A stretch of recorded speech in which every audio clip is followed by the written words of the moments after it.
dengan saya Mang Iko. Di kesempatan kali ini, saya akan melanjutkan cerita yang sebelumnya. Bagaimana dan seperti apa ceritanya? Tak usah berlama-lama, berikut ceritanya. Dan yang ia lihat adalah seorang wanita dengan pakaian lusuh berada di lantai 2, bersender di tangga, menggoyang-goyangkan tangan dengan kain putihnya sembari bernyanyi. Setelah sosok itu menyadari bahwa Mbak S ini bisa melihat dia, suara senandung itu seketika berubah menjadi suara cekikikan yang memekik telinganya, dengan diiringi kepalanya menghadap ke atas dengan senyum lebar sampai bisa menyentuh telinga. Mbak S pun lari ke kamarnya dan sakit setelahnya. Hal pertama yang dilihat Mbak S cukup ekstrim. Saat itu Mbak S sudah mulai mempercayai perkataan teman-temannya. Dan di hari dimana ia harus mengerjakan laporan hingga larut di kamarnya, ia sengaja sedikit membuka pintu untuk mempersilahkan angin bisa masuk. Namun sialnya, bukan angin yang datang, melainkan sosok jahil yang sangat menyeramkan. Saat Mbak S ini fokus dengan laptopnya, tiba-tiba ia merasa bahwa ada seseorang di balik pintu. Mata Mbak S bolak-balik memeriksa apakah perasaannya itu benar. Namun yang didapati tidak ada apa-apa. Perasaan itu berlangsung dari jam 10 malam sampai puncaknya di jam 12 malam. Perasaan tidak nyaman itu muncul untuk kesekian kalinya. Dan anehnya, kali ini ia ketakutan dan dia sangat yakin di balik pintu itu ada yang menemaninya mengerjakan laporan. Dan benar saja, di balik pintu yang setengah tertutup itu ada bayangan seseorang sedang menyisir rambut. Dengan perasaan was-was, dengan berharap itu manusia, Mbak S tetap memperhatikan bayangan itu dari balik laptopnya. Sedikit demi sedikit bayangan itu hilang, namun berganti menjadi kepulan asap yang semakin lama semakin membentuk sebuah sosok wanita berdres putih, memperhatikannya dari balik pintu. Tidak solid, namun transparan, tetapi sangat jelas ditangkap olehnya bahwa sosok itu melihat tajam ke arahnya dan kemudian mendongakkan kepala ke atas dengan mulut menganga. Setelahnya, Mbak S shock dan ia mengambil kitab suci, kemudian bacanya dengan perasaan campur aduk dan diiringi buah air mata yang terus menetes.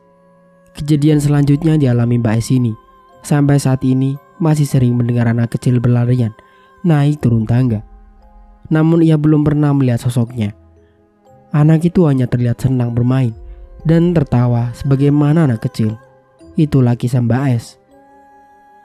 Dan kami berempat pun saat itu hanya bisa diam, tidak saling berlempar tanya karena rasa ingin tahu kali ini kalah oleh rasa takut yang semakin menjadi-jadi. Mbak A kemudian pamit untuk mempersiapkan barang-barang bawaannya dan tinggallah kami bertiga di kamar Mbak Y. Mbak, apa kita nggak pindah aja? Aku membuka percakapan. Aku sama S nggak sih Mai. Aku tinggal bentar di sini, paling sebulan doang. Habis itu selesai urusan kampusku, kata Mbak Y. Kalau kataku, mending kamu sih Mai yang pindah. Soalnya kayaknya kamu agak sensitif anaknya, kata Mbak S. Iya sih Mbak, aku mau pindah aja. Tapi ini masih cari dulu kos yang murah, 11-12 lah sama harga kos ini. Soalnya rata-rata yang dekat kampus mahal. Sekalinya ada, kamarnya kecil. Belum selesai aku berbicara, ada suara ledakan yang berasal dari lantai 1. Dan aku yakin dari kamar itu ledakannya tidak sekali, tapi 2 kali. Dan itu cukup membuat kami sangat ketakutan. Sampai akhirnya kami bertiga memutuskan untuk tidur di kamar Mbak Y bertiga saat itu. Keesokan harinya, memastikan keadaan sudah kembali aman, aku kembali ke kamarku, menata barang bawaanku dari Madiun yang belum sempat aku benahi karena terburu mendengar cerita dari mbak-mbak lantai 3. Belum ada beberapa menit, aku dengar suara langkah menuruni tangga. Kali ini Mbak A membawa banyak barang dan sudah mulai untuk pindahan. Mbak, beneran ini mau pindahan sekarang? Iya nih dek, udah gak kuat aja aku. Kamu kuat-kuat ya di sini. Kayaknya orangan sini suka deh jalin kamu. Jangan gitu lah mbak. Bentar lagi aku mau pindah bodo amat. Kata mbak sangat menjengkelkan. Meskipun di alam bawah sadarku mengatakan bahwa perkataannya ada benarnya. Mungkin karena aku sensitif. Mereka jadi lebih sering menampakkan wujudnya padaku. Mungkin niat mereka ingin menyampaikan sesuatu. Pikiran bodoh. Sampai pada suatu hari, aku memiliki teman kos putra, di mana letak kosnya bersebelahan dengan kosku. Tepatnya di samping bangunan kosong yang dipisahkan oleh gang. Namun, jika temanku naik ke rooftop kosnya, maka ia bisa lihat dari naku kosku, kamar kosku, dan tangga lantai 3. Saat itu masih sore, sekitar jam 5 menjelang maghrib. Biasanya di jam-jam rawan seperti itu, setelah kejadian pocong kamar mandi sumur itu, aku tidak lagi berani keluar. Aku memberanikan diri untuk mengambil wudhu jika azan berkumandang. Namun anehnya, teman cowokku melihatku berdiri di depan dan melihat ke arahnya, sembari tersenyum dan tidak berkedip. Ia pun menganggap itu aku, dan seperti biasa, memang kami sering bercanda. Ia pun mengirim pesan teks padaku. Me, nyapo yamene cengengesan ning ngarep naku. Artinya, kenapa jam segini ketawa nyengir di depan aku? Dan ye, aku lo neng kamar drakoran. Halah, tidak kenalan paling we. Artinya, gila ya? Aku di dalam kamar lagi lihat drakor. Paling kamu diajak kenalan. Temanku menjawab. Tapi wi, koyo kowe deh wong persis banget. Nyengir ning aku ngawe-ngawe. Artinya, tapi kayaknya itu kamu deh, orang persis banget. Nyengir ke aku melambai-lambai. Jarno, mending gak usah mau bahas. Yang artinya, biarin, mending gak usah dibahas lagi. Dan saat temanku mengirimkan chat padaku, saat itu aku coba untuk memastikan, melihat ke bawah kolong pintu dengan sangat hati. Memastikan tidak ada satu suara pun yang ku keluarkan. Si swallow hijau berdiri membelakangi pintu kosku, menghadap naku. Si swallow hijau ini yang saat itu berinteraksi dengan temanku, menyerupai diriku. Seketika aku ingin teriak, tapi aku menutup mulutku agar ia tidak sadar bahwa ada aku di balik pintu yang mencoba memperhatikannya dan ketakutan oleh kehadirannya. Ada lagi cerita di mana bukan penghuni kos yang diganggu, bahkan orang lain. Saat itu aku akan COD oleh temanku setelah aku membeli barang di all shopnya. Temanku ini cowok, dulunya adalah teman SMP, namun bertemu kembali di kampus yang sama. Sebut saja dia P. Aku dan P ini janjian untuk COD di depan kosku saja. Tadinya berencana sore, tetapi tiba-tiba dibatalkan olehnya oleh suatu alasan, dan dia bilang malam aja setelah Isya gimana. Aku pun mengiyakan. Singkat cerita, aku bertemu dengannya di depan bangunan kosong dekat kos. Udah lama. Barusan sih. Sambil terlihat ketakutan dan tergesa-gesa. Ini uangnya. Aku memberikan uang 50.000. Harga barangnya 35.000, yang harusnya aku menerima kembali 15.000. Namun ia dengan tangan gemetar dan bola mata yang tidak fokus. Aku yakin dia melihat sesuatu. Iya, aku tambah yakin saat ia terburu-buru memberikan kembalian, di mana hanya dikembalikan 10.000 saja, dan dia kemudian pamit. Duluan ya.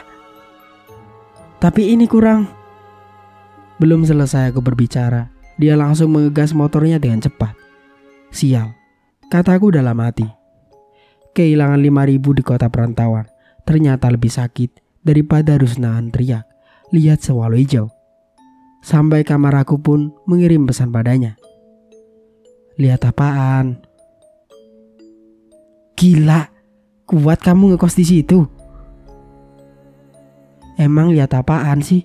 Sampai kurang ngasih kembalian. Di balkon aku lihat tadinya ada kain warna merah panjang. Aku kira itu kain jemuran kalian.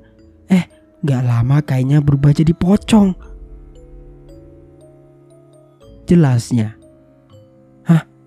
Yang bener kamu? Mana ada gituan warna merah? Putih kali. Soalnya aku lihat yang putih. Balasku. Enggak kok, beneran merah. Mukanya udah gak berbentuk. Dia natap ke arah kita terus. Bahkan sampai aku balik, aku lihat di spion aja masih ada dianya. Jawabnya. Anehnya, hanya dia yang lihat, aku tidak. Kejadian selanjutnya, ini hal yang membuatku untuk pindah dan pulang kampung. Saat itu aku masih ingat kejadian ini terjadi di bulan Maret 2020, di mana saat itu kasus COVID di Indonesia mulai merebak dan kluster pertama di kota M saat itu berasal dari kampusku. Singkat cerita, malam itu sekitar jam 7 malam, tiba-tiba kosku mati lampu. Saat itu penghuni kos cukup sedikit karena sudah banyak yang pulang kampung, seolah-olah bisa memprediksi bahwa nantinya kuliah akan dilaksanakan secara online. Saat itu, aku langsung menuju ke lantai 3 menggunakan flash HP untuk menemui mbak-mbak lantai 3. Mbak Ye, ini gimana cara ngintupinya? Biasanya sih Mai yang ngerti, tapi ini kos kita aja kah? Balasnya. Coba yuk mbak, temenin aku ke balkon bentar. Lihat di luar, yang lain nyala nggak? Akhirnya kita menuju balkon, melihat keadaan di luar di mana masih terang benderang. Dan hanya kosku saja yang mati lampu. Karena mungkin ini korsleting atau semacamnya. Mulai si Mbak Y mengajak Mbak S untuk coba melihat skring listrik di lantai 2. Iya benar, keadaan sangat gelap. Harus melewati gudang terbuka dan kamar Rizky. Karena posisi letak skringnya ada di luar pintu masuk. Kami bertiga memberanikan diri. Saat awal tidak ada apapun, dan kami sedikit lega bahwa bisa sampai di lokasi tanpa gangguan. Kemudian Mbak S ini mengecek skringnya dan ternyata memang konsleting sepertinya. Kemudian Mbak S menghubungi pemilik kos dan pemilik kos bilang bahwa tidak bisa malam ini dibenahi karena sudah malam juga. Bisa-bisanya besok sore. Oke lah, kami bertiga emosi sambil menurutuki kejadian. Kami bertiga masuk kembali dan berencana tidur berkelompok. Saat itu, aku dan Mbak Y yang menyalakan flash. Namun saat tidak sengaja flashku menuju lorong lantai 1, menuju yang menghubungkan kamar mandi sumur. Aku terkejut, seperti ada orang yang diam di sana. Mbak, bentar. Kenapa lagi? Udah gak usah aneh. Ayo cepetan Mai jalan, kata Mbak Y. Bentar Mbak, itu siapa? Flashku mengarah ke tembok pembatas lorong itu. Dan yang ketemu adalah anak kecil tanpa kepala, leher yang masih meneteskan darah. Saat itulah kami bertiga melihat. Tanpa pikir panjang, kami langsung lari terhuyung-huyung menuju kamarku. Iya, yang paling dekat karena jujur, sudah tidak ada energi jika harus naik ke lantai 3. Malam itu kami tidur dengan ketakutan merajai seluruh tubuh kami. Berbekal lampu emergensi redup, kami tidur dalam kegelapan. 2 hari setelah kejadian mati lampu, tepatnya di hari Sabtu, aku berniat pulang kampung sementara dengan membawa 2 tas ransel baju, di mana saat itu kosku masih ada sisa sekitar 4 bulan. Dan saat itu masih banyak barang-barang yang belum aku bawa pulang. Aku tinggalkan di sana sementara. Selang beberapa jam kemudian, aku mendapati pesan lagi, tepat di jam 2 siang, di mana saat itu aku sudah sampai di Madiun. Pesan itu dari Mbak Ye. "Mai, aku sudah gak bisa kayaknya. Besok mau cabut." "Duh, kenapa lagi Mbak? Ada yang baru lagi, itu pasukannya," balasku.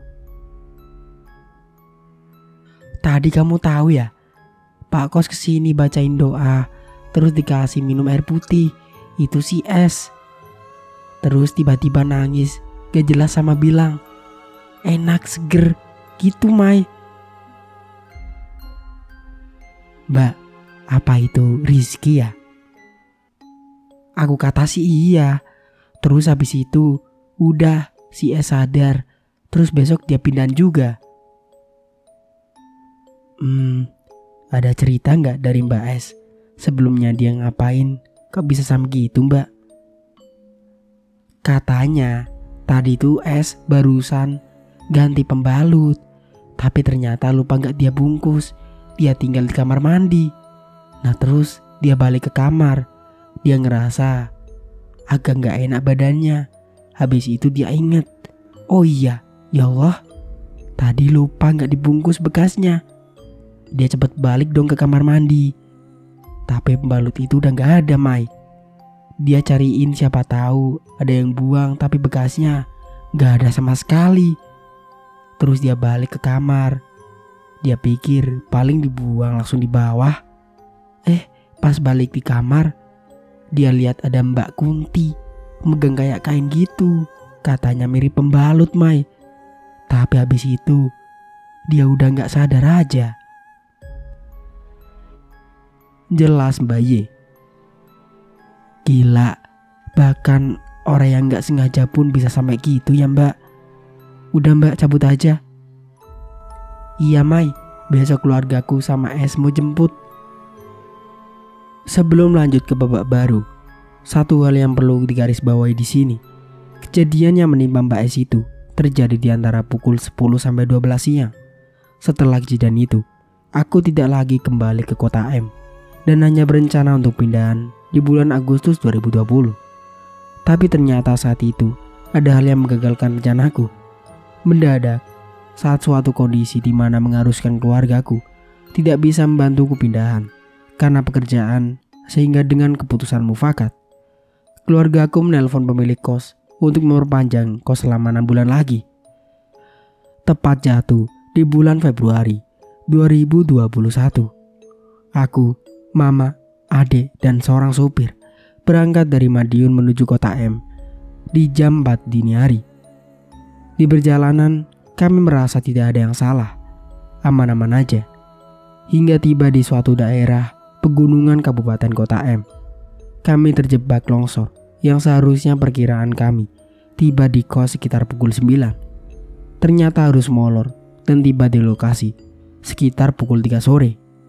Saat itu, karena tidak ada rencana untuk menginap dan langsung pulang, kami bergegas masuk ke kos. Hanya aku, Mama, dan adikku saja. Sopir menunggu di luar. Hawa pengap, bau khas gudang, bangunan yang sudah berantakan karena masa pembangunan yang tak kunjung selesai. Kotor, banyak hewan melata, bahkan ada bangkai keluar. Singkat cerita, kami pun masuk ke dalam kamar, mulai membersihkan barang-barang. Bahkan sebagai penghormatan terakhir kami sempat membersihkan kamar mandi, menyapu lantai depan kamarku sampai tangga. Itu satu-satunya penghormatan yang bisa aku lakukan, selain mengirim doa. Jam menunjukkan pukul 5 sore, di mana saat itu aku janjian dengan kedua teman akrabku saat kuliah. Sebut saja dia N dan L, untuk bertemu di kos N, merayakan ulang tahun keduanya. Karena aku memang sudah lama tidak bertemu, aku izin ke Mama untuk aku tinggal sebentar bersama temanku. Aku pun diberikan izin, dan kemudian pergi dijemput oleh N. Selama perjalanan, pikiranku hanya berdoa supaya cukup aku yang mereka ganggu, jangan adik atau bahkan mamaku. Karena aku takut jika mamaku kaget dan terjadi hal yang membahayakan. Namun semua salah Karena aku keasikan main dengan N dan L, aku sampai lupa bahwa aku diberikan izin oleh mama pulang jam 6. Tapi ternyata saat itu jam menunjukkan pukul 7 malam. Saat itu, aku tidak mengecek notif WhatsApp karena memang terlalu asik bermain. Di jam 7 itu, aku baru mengecek bahwa adekku mengirimkan pesan untuk cepat-cepat kembali ke kos. Karena mama udah gak mau di sini mau pulang. Batinku, sialan, gak cukup aku aja kah? Runtuhku kepada setan-setan yang mengganggu mamaku. Saat tiba di gang kos, aku buru-buru turun dari motor L dan pamitan dengan kedua temanku. Kudapati mama, adik dan sopirku tidak ada di kos. Mereka bahkan menunggu di musola dekat gang keluar. Loh, kok di sini? Kataku ke mama. Di sini. Cepetan masuk mobil. Kos kayak gitu kok gak bilang dari awal? Oh, udah diliatin. Yang mana mah? Kepala buntung, pocong merah, atau ada lagi? Mbak pernah diliatin kepala buntung? Adekku kaget. Pernah lah, mbakmu ini survivor tahu. Mbak, tadi aku diliatin itu, kata adekku. Suasana yang berusaha aku bangun agar tidak tegang ternyata memaksaku untuk kembali tegang. Aduh, serius dek, di mana? Ini aku ceritain pov dari adikku dulu ya. Jadi waktu itu setelah semua selesai berberes, memang mama dan adekku berinisiatif untuk sholat asar dan istirahat sebentar di kamar kos.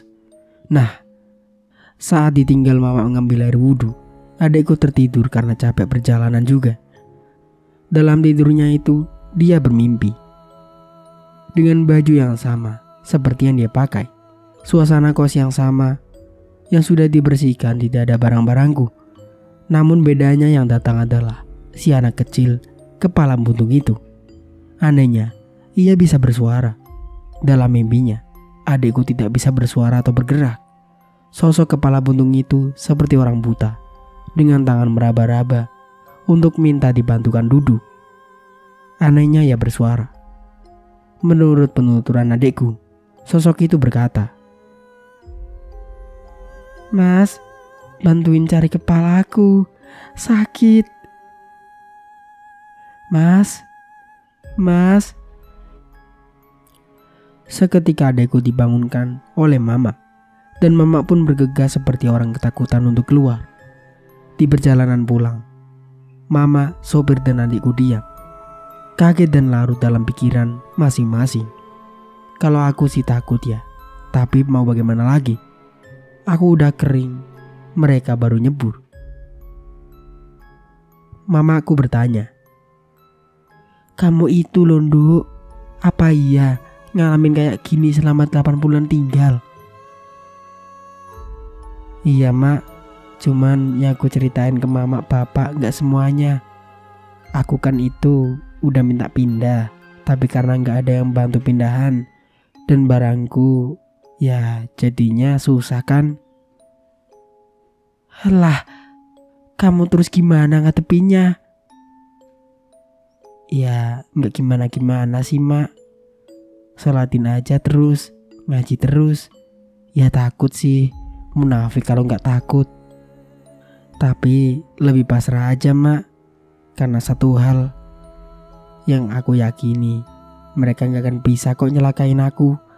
Paling-paling jump scare saja." "Aja? Mama tadi lihat Nduk, baru gitu aja mama udah takut." Lihat apaan mak?" Selanjutnya aku ceritain sudut pandang dari mamaku. Saat itu memasuki jam 5 sore dan mama kelupaan belum melaksanakan sholat asar. Buru-burulah mama mengambil air wudhu di kamar mandi putih. Ingat, di jam 5 ini, yang sudah aku jadikan jam rawan untuk melakukan kegiatan di luar kamar. Namun saat itu aku kelupaan juga untuk memberitahu bahwa jika memasuki jam 5 jangan keluar. Tunggu azan dahulu. Kemudian Mama masuk ke dalam kamar mandi putih itu. Saat berwudu, Mama merasakan di belakang ada seseorang tengah berdiri.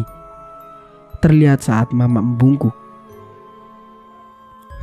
Dengan jelas, terlihat rambut yang sangat panjang menjuntai ke bawah keramik, diikuti dengan bau khas bunga melati, dan juga hawa dingin yang tiba-tiba menusuk kulit Mama saat itu. Karena Mama termasuk orang penakut, buru-buru Mama balik badan. Namun nihil.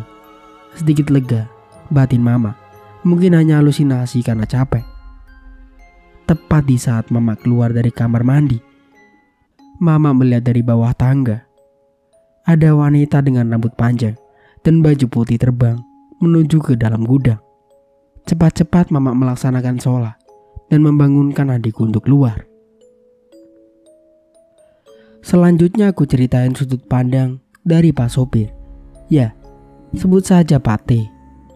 Nah, saat sampai di lokasi, sembari menunggu yang lain masuk ke kos, Pak T ini stay di dalam mobil. Mobil diparkirkan di depan gang kos, di depan bangunan kosong. Awalnya Pak T ini gak merasakan ada hal aneh, hingga memasuki jam 5 sore. Pak T ini ingin cari rokok di warung dekat kos. Keluarlah ia jalan melewati kosku menuju sisi jalan rumah Pak RT. Setelah mendapatkan sebungkus rokok, Pak T baliklah ke mobil. Saat jalan balik lewat depan kos, entah kenapa Pak T lihat ke atas seperti sudah ditakdirkan. Pak T melihat ada sosok pocong warna merah besar, tinggi, namun wajahnya sudah tidak berbentuk, berdiri menunduk seolah-olah menatap Pak T. Akhirnya Pak T ini lari terbirit-birit sampai akhirnya masuk ke dalam mobil. Dan sialnya, masih ada sekitar 30 menit sampai ibu dan adikku ini keluar. Jam menunjukkan pukul 6:30-an. Namun suasana lingkungan sudah sangat sepi karena pandemi, jadi jarang ada yang beraktivitas atau berjualan. Pak T ini melihat ke arah spion mobil, dan Pak T ini melihat pocong merah tadi ada di samping mobil. Dia berdiri dan tidak mengejar. Pak T langsung merapalkan doa yang ia bisa. Beberapa detik kemudian, pocong itu menghilang, diikuti ibu dan adekku yang menghampiri Pak T ke dalam mobil. Satu kesamaan yang aku sadari dari pocong merah ini, satu kos itu gak pernah ada yang ditampakkan dia. Tapi kenapa yang selalu ditampakkan adalah laki-laki yang sedang mengendarai kendaraan, temanku dengan motornya, dan Pak T dengan mobilnya. Setelah menempuh kurang lebih 5 jam perjalanan, sekitar pukul 12 malam, kami sampai di Madiun dengan selamat. Setelahnya, kami semua bercerita kepada Bapak tentang apa yang kami alami. "Pak, ngapain ketawa deh?" kataku. "Bapak udah kering, kalian baru nyebur," katanya. "Lah, harusnya aku dong yang pakai kalimat itu. Kenapa malah Bapak?" "Bapak sehari aja udah kenal, Mbak." "Kok gak cerita sih? Kok tega anaknya dikosin tikos horor?" Kerutuku. "Ya gimana lagi, latihan berani lah. Masa jadi anak Bapak terus?" "Nggak gitu juga sih Pak. Emang Bapak lihat apa?" Flashback kembali di tahun 2019. Saat itu aku naik kereta Mata Marja dari Madiun ke Kota M bersama Mama dan Bapak. Di perjalanan aku sudah diberikan nasihat untuk selalu menjaga tingkah laku, tidak meninggalkan sholat dan lain-lain. Seperti feeling seorang orang tua kepada anaknya. Saat itu kami tiba di kosan pagi hari. Aku dan Mama berbenah, namun Bapak layaknya orang tua mengitari kos untuk memeriksa apakah fasilitas sudah berfungsi sebagaimana mestinya, agar nantinya tidak menyusahkan aku juga. Oh ya, sebagai informasi, ayahku memang cukup sensitif dan sering bersinggungan dengan hal yang tak kasat mata. Beliau juga orang yang gak kenal takut, kecuali sama Mama. Dan selayaknya darah kandung, rasa kepekaan tak kasat mata itu, aku yang mewarisi. Pertama, setelah membantuku mengangkat koper ke lantai 2, Bapak kembali turun ke lantai 1. Ia masuk ke dalam kamar mandi dan mendapat sebuah sumur tua besar yang tertutupi kayu. Saat itulah Bapak merasa bahwa kenapa ada sumur di dalam kos. Padahal sumur adalah sumber mata air yang menurut adat di kampung halaman kami itu harusnya terletak jauh di luar rumah karena dipercaya sebagai tempatnya penghuni tak kasat mata. Saat itu Bapak membacakan ayat suci di sumur itu dengan tujuan mendoakan agar tidak mengganggu. Saat Bapak membacakan ayat suci, dari dalam sumur terdengar suara gubrak-gubrak kayu seperti itu, seperti ada yang mendorong dari dalam sumur. Bapak kaget dan tidak berani itu untuk membuka mencari tahu apa isinya. Bapak hanya menyaksikan bahwa ada kepulan asap keluar dari dalam sumur. Setelah itu, Bapak pergi dan langsung berhenti di tangga antara gudang dan ruangan kosong kayu itu. Meskipun saat itu keduanya digembok dan tertutup rapat, tapi feeling Bapak ada sesuatu di dalamnya. Ia juga membacakan ayat suci di lokasi tersebut. Aman lokasi selanjutnya, Bapak naik ke lantai 2. Bapak langsung menuju ke perbatasan antara balkon dan dapur. Saat itu Bapak melihat ada anak kecil berlari dan yakin bahwa itu bukan manusia. Saat itu Bapak juga membacakan ayat suci untuk anak itu. Sama seperti tadi, suara dari balkon seperti benda jatuh terdengar oleh Bapak. Saat dicek ternyata pot kecil berisi bunga yang terbuat dari tanah liat.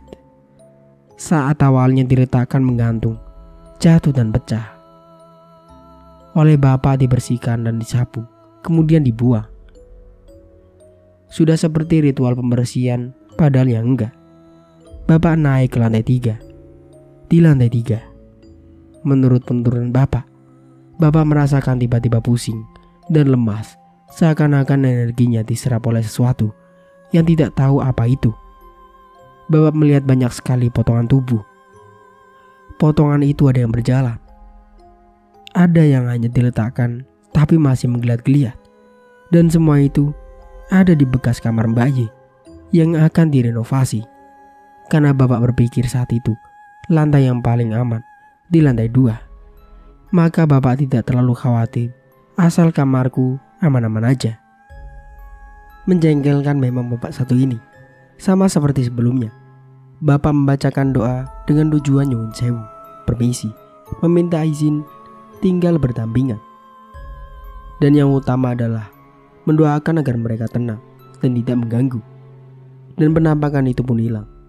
Bapak kembali ke lantai 2 dan kemudian ia berpesan, "Duk, kalau bangun malam sholat tahajud, boleh ya ditambah 2 rakaat lagi, ditujukan untuk sholat gaib."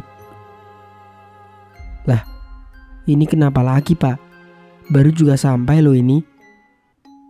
Enggak Duk, enggak apa-apa. Di mana-mana pasti ada mereka juga. Benar sih. Saat itu batinku membenarkan. Tapi ya enggak sebanyak dan se ekstrim ini juga. Namun pesan Bapak selalu aku ingat dan selalu aku laksanakan. Dengan tujuan untuk mendoakan semoga bisa hidup berdampingan dengan damai. Namun ternyata demam mereka sepertinya terlalu besar, sehingga doa pun tidak cukup untuk membuat mereka tenang. Di malam jam 5 menuju sholat maghrib, Bapak mandi di kamar mandi biru. Bapak merasa saat mandi, sabun yang ia gunakan tidak juga kunjung hilang. Meskipun sudah dibilas berulang kali. Merasa ada keanehan, Bapak tidak melanjutkan mandinya dan berniat untuk pindah mandi di kamar mandi putih. Saat mandi dan wudhu di kamar mandi putih, Bapak melihat ada rambut sebanyak genggaman tangan di bawah pintu. Dipeganglah oleh Bapak, rambut itu ditarik. Anehnya, rambut itu menjulur sangat panjang dan banyak berwarna hitam. Karena saat itu di saku Bapak kebetulan ada korek. Di kamar mandi itu, dibakarlah rambut yang Bapak pegang tadi. Entah apa tujuannya, Bapak tidak menjelaskan. Tapi yang kupikir, niat Bapak pasti selalu baik. Tapi mungkin ada beberapa cara yang salah yang menyebabkan penunggu di sana tersinggung. Oleh karena itu, malah jadi menggangguku. Soalnya, gak mungkin mengganggu Bapak karena Madiun sampai kota MI itu jauh. Mereka pasti capek. Nah, setelah itu, Bapak hanya diganggu oleh suara-suara aneh saat kami sudah mulai tidur. Dari suara orang memasak, suara kerbau, suara anak kecil, dan lain-lain. Namun tidak dihiraukan oleh Bapak. Dan begitulah akhir ceritanya. Oh iya, sebagai penutup cerita, sampai saat ini ibu kos masih sering mendengar ada orang di dalam seperti adanya aktivitas. Padahal kenyataan bangunan itu kosong. Masih juga terkadang ada yang mengintip di jendela. Tak lupa Mbak Kunti, penunggu balkon pun selalu absen di waktu-waktu tertentu. Kos ini sampai 2 minggu yang lalu sepertinya memang masih kosong. Namun karena ini akan memasuki musim maba, sepertinya dapat dipastikan kos akan kembali aktif dan dipromosikan seperti normalnya. Saya Mang Iko pamit undur diri. Semoga dari cerita ini kita bisa memetik hikmah dan pelajarannya. Kurang lebihnya mohon maaf. Wassalamualaikum warahmatullahi wabarakatuh.